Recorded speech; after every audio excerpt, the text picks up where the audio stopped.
Bonjour et bienvenue dans cette dernière vidéo de la Game Jam de l'équipe Raka Team. Qui vient de se terminer, la Game Jam. Elle vient de se terminer et on comptait faire plus de vidéos que ça, mais on a vraiment été sur un rush, en fait, vraiment sur la dernière journée. On va vous expliquer pourquoi au cours de cette Game Jam. Mais avant toute chose, on aimerait remercier ceux grâce à qui tout a été possible. Allez, approchez. Ouais, on les a hébergés, on les a vus en chier du début à la fin, mais ça valait le coup et je suis vraiment fier d'eux. On leur a fait des litres de café, c'était super. Ouais. Voilà, parce qu'on n'avait pas de lieu en fait pour la Jam, donc ils nous ont gracieusement hébergés en plein Paris. Voilà, donc c'est super, on est vraiment... Là on est en train de décompresser. Je m'en rends pas encore compte moi. On a le stress qui était quand même assez intense tout au long de ces 48 heures, on n'a pas beaucoup dormi, on était un peu dans les choux, on a eu des gros moments où... Enfin j'ai eu des gros moments où je croyais pas au projet. Ouais, j'ai vu. En termes de code, parce qu'il y avait quand même pas... Bon, disons que le gameplay il est quand même assez... Je vais vous parler du gameplay exactement, parce que finalement, intéressant. dans la démo, il est intéressant, mais il y a 2-3 features qu'on n'a pas eu le temps d'intégrer ou qui se voient pas vraiment, et je vais vous en parler plus en détail. En fait, donc le principe, c'est que vous êtes donc ce contrôleur du métro, mais le but, c'est de réussir à placer ces petits personnages dans les couleurs correspondantes, grâce à un parcours fléché que vous faites vous-même. Le parcours fléché change toutes les 20 secondes, Voilà, à peu près. et l'écran se fiche pendant ces 20 secondes, comme s'il y avait une panne de courant, ce qui vous permet de retracer les parcours. Alors 20 secondes pour la première fois, après le timer prend 10 secondes. La première fois c'est pour pas trop surprendre et pour laisser le temps Voilà. aux joueurs de découvrir le jeu en fait. Et là où on est vraiment en accord avec, à mon sens, avec le thème de cette vidéo, c'est que même si on s'en rend pas compte, les personnages qui rentrent dans la bouche de métro ressortent exactement dans le même ordre du spawn. Ce qui veut dire en fait que ça boucle tout le temps avec exactement les mêmes personnages. Et en plus, les personnages se croisent, et ce qui fait que vous avez finalement cet ensemble d'individus qui composent un tableau général, et c'est à vous de faire fonctionner ce tableau général pour qu'il continue à boucler. Exactement comme dans la vidéo en fait. D'après ce qu'on en a vu, pardon. D'après nous. Bien sûr. Donc c'est notre réponse, voilà, à la Game Jam, au sujet. Et pareillement, un truc qu'on a développé mais qu'on n'a pas pu intégrer faute de temps, c'est le rythme. C'est-à-dire qu'à la base, les personnages s'arrêtaient et reprenaient. Ce qui faisait qu'en fait, ça faisait une espèce de grande mécanique d'horloge. Mais on a eu un problème finalement avec l'horloge. Voilà, parce qu'en fait, globalement, un moteur de jeu, pour rentrer un tout petit peu dans les détails pour ceux que ça intéresse, un moteur de jeu, la gestion du temps c'est assez compliqué, parce que en fonction des différentes machines qui sont plus ou moins lentes, rapides ou lentes d'exécution, on a une micro-frame, un micro-temps, pardon, qui peut nous faire sauter en fait un temps, et justement pas rentrer dans le temps. Donc si on continue le jeu, je prévoirais certaines autres choses, mais pour l'instant dans le cadre de la Game Jam, on s'est contenté d'utiliser les features de temps que nous proposait le moteur qu'on a utilisé qui est Unity, et donc ça en découle le temps, on n'a pas pu le mettre en place justement parce que c'est assez précis. Après aussi on a eu la contrainte qu'on était en 3D aussi. C'est vraiment la seule chose qu'on n'a pas pu intégrer. Mais finalement, tout le gameplay est là, on a réussi à aller jusqu'au bout. Bon, on a privilégié d'avoir un prototype qui fonctionne avec tout le gameplay plutôt que quelque chose d'extrêmement beau. Voilà, donc en fait, nous on a vraiment axé notre travail essentiellement sur la mise en place du gameplay. C'est pour ça qu'on a travaillé pendant presque toute la Game Jam avec des cubes et avec des textures assez moches, et pour finir par un rush où justement on a rapidement intégré des modélisations, des images, et bon, finalement, pour le temps qui nous était imparti, franchement, je pense qu'à 2, réellement. La prochaine fois qu'on nous propose une épreuve où il y a des équipes de 6, on viendra à 7. Voilà. Globalement. C'était la blague. J'allais le dire. Il m'a coupé. La blague pourrie. Voilà. Voilà. Donc, Métro, Boulot, Tango. On vous fait la démo. On a la musique.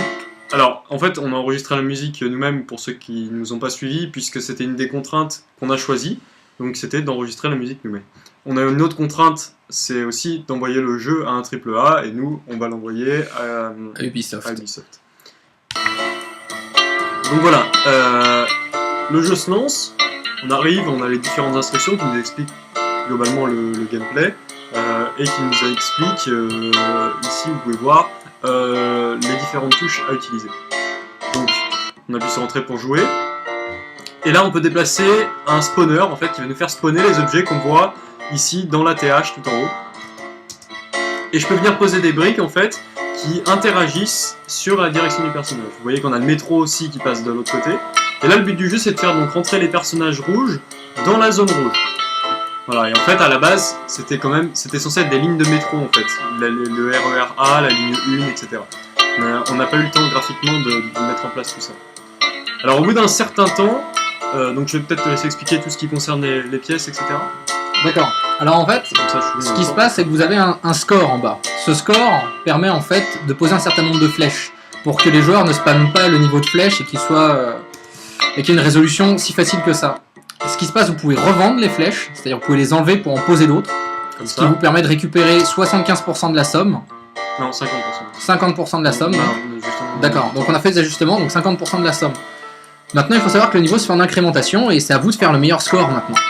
Voilà. Et il faut savoir que là, vous voyez qu'il y a des blocs qui sont apparus. Ça respecte une certaine règle en fait. Je vais te laisser l'expliquer. En fait, à partir d'un certain score, vous débloquez une nouvelle couleur. Et en fait, c'est des formes de stage ou de niveau qui sont intégrées dans le jeu. Ça permet en fait que le concept, vous ayez une petite échelle de progression, genre une couleur, puis 2 couleurs, puis 3 couleurs. Sachant qu'il y a toujours, comme vous pouvez le voir, des temps d'attente pour pouvoir repositionner ces flèches sur le parcours. Voilà. Bon, là, j'ai perdu parce que j'ai fait rentrer trop de personnages d'une couleur dans une couleur qu'il fallait pas. Sachant que vous n'avez pas vraiment une barre de vie, vous avez finalement une barre de vie par couleur, ce qui permet que vous puissiez en jeter un de temps en temps sous un train ou voire même dans une mauvaise couleur pour pouvoir vous décharger un peu. Voilà.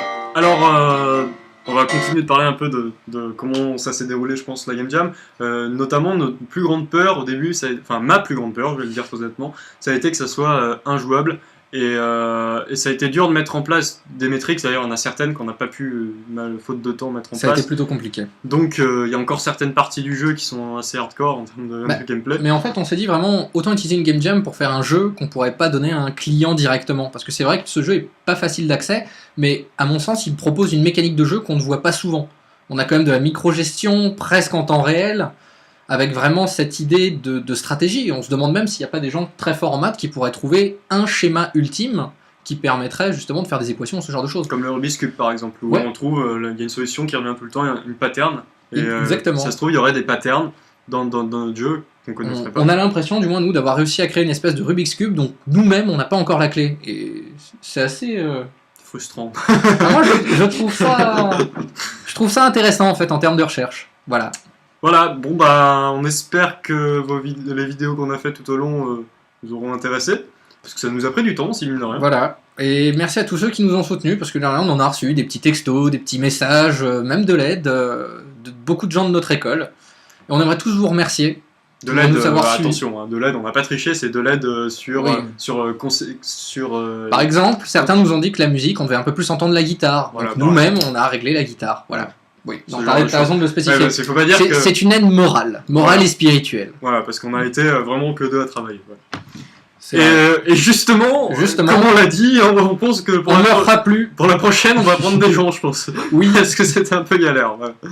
Donc, merci de nous avoir suivis encore une fois. J'espère que le jeu va vous plaire. On va peut-être le finir avant de vous le proposer d'y jouer. De le finir à rajouter d'autres niveaux, ce genre de choses, améliorer les graphismes. Il est pas perdu parce que pour nous, il y a un vrai potentiel et on Voilà. s'amuse déjà dessus. Voilà, bon bah merci beaucoup.